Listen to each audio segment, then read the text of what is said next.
muhibbin, hadirin hadirat rahimakumullah. Firman Allah Subhanahu wa taala di dalam surat Az-Zumar ayat 53. Qul, katakan wahai Rasulullah, ya ibadi, wahai hamba-hambaku.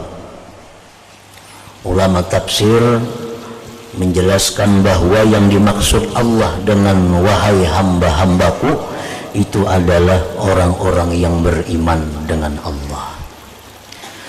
Jadi Allah Subhanahu wa taala di dalam ayat ini menunjukkan kepada orang-orang yang beriman. Sampaikan wahai Rasul kepada orang-orang yang beriman denganku, allazina asrafu ala anfusihim, yang mana mereka itu melampaui batas atas diri mereka, yang mana mereka melakukan berbagai macam maksiat, yang mana mereka melakukan pembunuhan, melakukan perzinahan, melakukan perampokan, melakukan riba dan lain-lainnya. Nah, orang ini beriman kepada Allah tetapi banyak melakukan maksiat besar kepada Allah. Disebut asrafu ala anfusihim, melampaui batas atas diri mereka. La taqnatu min rahmatillah, janganlah kalian berputus asa dari rahmat Allah. Artinya orang-orang yang beriman kepada Allah, yang mempunyai dosa sebesar apapun, jangan merasa dirinya itu sudah tidak diampuni lagi oleh Allah.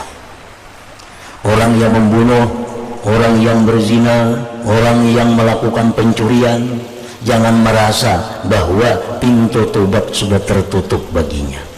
Jangan merasa kada ada harapan baik lagi, baik diri sendiri atau menilai orang lain.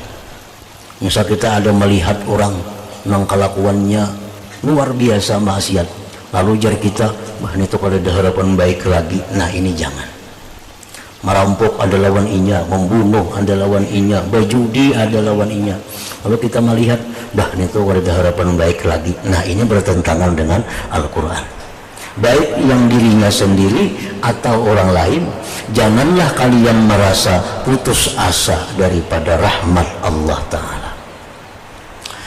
Innallaha yaghfiru dzunuba jami'a, sesungguhnya Allah mengampuni dosa-dosa seluruhnya.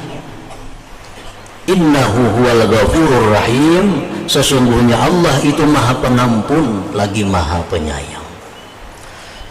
Jadi asalkan ada iman di dalam hati, asalkan ada iman walaupun seberat zarrah, walaupun iman itu sebesar semut, asal ada iman, bagaimanapun besarnya dosa yang dilakukan pasti diampuni oleh Allah Subhanahu wa ta'ala.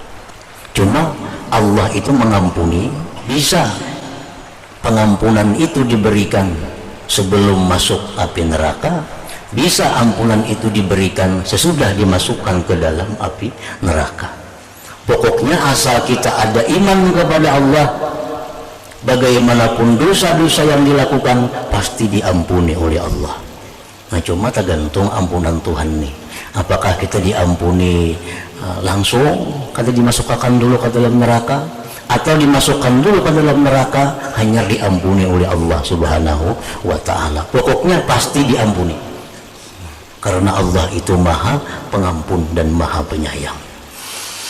Nah, itu surat Az-Zumar ayat 53. Ayat 54 sambungannya, wa anibu ila rabbikum wa aslimu lah min qabli ayyatiyakumul azab thumma la tunsarun. Itu sambungannya. Dan tobatlah kepada Tuhan kamu, ikhlaskanlah tobat itu bagi Tuhan sebelum datang kepada kalian azab. Kalau sudah datang kalian azab, kalian tidak akan diberi pertolongan lagi. Nah, para muhibbin rahimakumullah, jadi ayat ini menyuruh kita bertobat sebelum kita dimasukkan di dalam azab Allah. Karena memang sudah dimasukkan dalam azab Allah, nah, tobat kita itu diampuni, diterima oleh Allah, tetapi sesudah melalui berbagai macam siksa, berbagai macam hukuman yang diterima oleh orang yang melakukan dosa tadi. Wa qala ta'ala fihi aidan, dan firman Allah Ta'ala di dalam kitabnya pula, innallaha la yaghfiru an yushraka bih wa yaghfiru ma duna dzalik liman yasha. Sesungguhnya Allah tidak mengampuni bahwa disekutukan dengannya. Nah, kalau orang musyrik itu kata diampuni Allah. Wa yaghfiru ma duna dzalik, Allah hanya mengampuni selain syirik. Nah, asal jangan syirik saja diampuni Tuhan. Liman yasha, bagi orang yang Allah kehendaki. Nah, siapa yang dikehendaki Allah dapat ampunan, itu ialah orang-orang yang bertobat kepada Allah Subhanahu wa ta'ala.